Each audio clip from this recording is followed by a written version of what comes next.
Welcome to ASMR. Tonight's story begins with a broken toy, a forgotten friend, and a sound you'll never forget. Close your eyes, listen to the squish between silence. This is the broken squishy's revenge. Rain dripped from the cracked ceiling of an old toy shop on the corner of Willow Lane. The shop had been closed for years, but sometimes, when the street was quiet, you could still hear faint squishy sounds coming from inside, soft pops and sighs, as if something was trying to breathe. Once, the shop had been full of life, shelves stacked with colorful slime and squishies of every shape. Children would press them, laugh at their little faces, and take them home. But one squishy had been left behind, a small, pink cat with a tear running down its side. Its name, printed on the tag, had long faded. It was simply known as the broken one. Years later, a girl named Hana moved into the apartment above the shop. She loved collecting old squishies, especially the ones with worn-out faces. One rainy afternoon, she found the dusty shop door slightly open.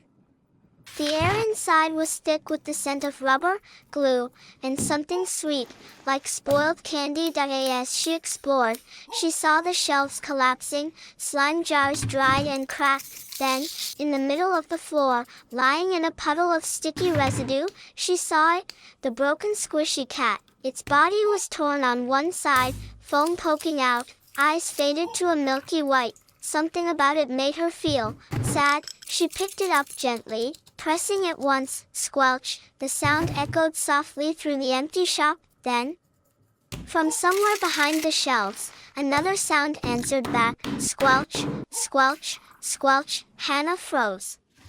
The shop was supposed to be empty. She whispered, "Hello?"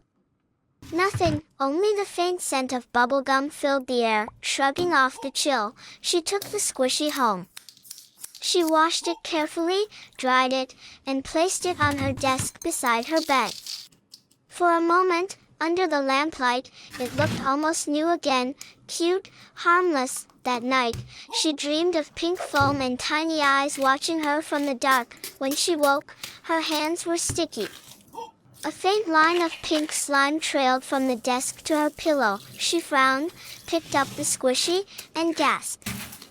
The tear she had cleaned last night was wider now, like a mouth trying to smile. As she stared, the squishy pulsed faintly, like a slow heartbeat. She squeezed it gently. Pop.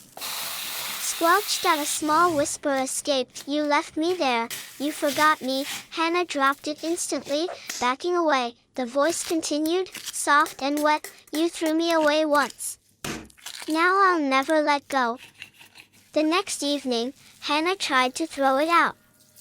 She wrapped it in paper, tossed it into the trash bin behind her building, and hurried inside. But later that night, as she brushed her hair, she saw it in the mirror, sitting quietly on her desk again. Its torn mouth now stretched into a grin. By the third night, she couldn't sleep.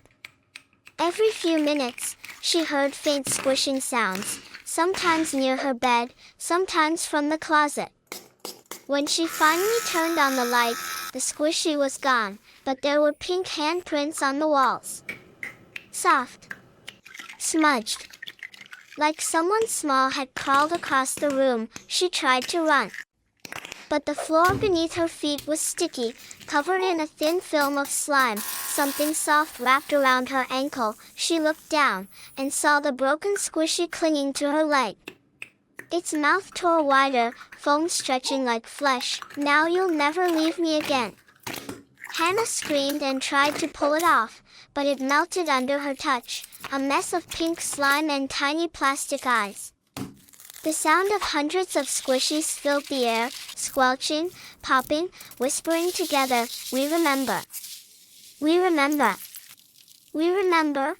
Then, silence. The next morning, her apartment was empty. Only a trail of sticky footprints led back to the toy shop. The door creaked open on its own, and inside, on the counter, sat a new toy, a pink cat squishy, perfectly clean, with bright new eyes. Its tag read, "Hana." If you pressed it, it made a soft, happy sound, squelch, and if you listened closely enough, you could hear a faint voice whispering through the foam, "I'm not broken anymore." Thank you for listening to the Broken Squishy's Revenge. Did you hear it squish back? If you enjoyed this story, don't forget to gently squish the like button, subscribe to ASMR, and return for more soft horror stories that stick to your soul. Stay soft, stay curious, and remember, broken things never forget.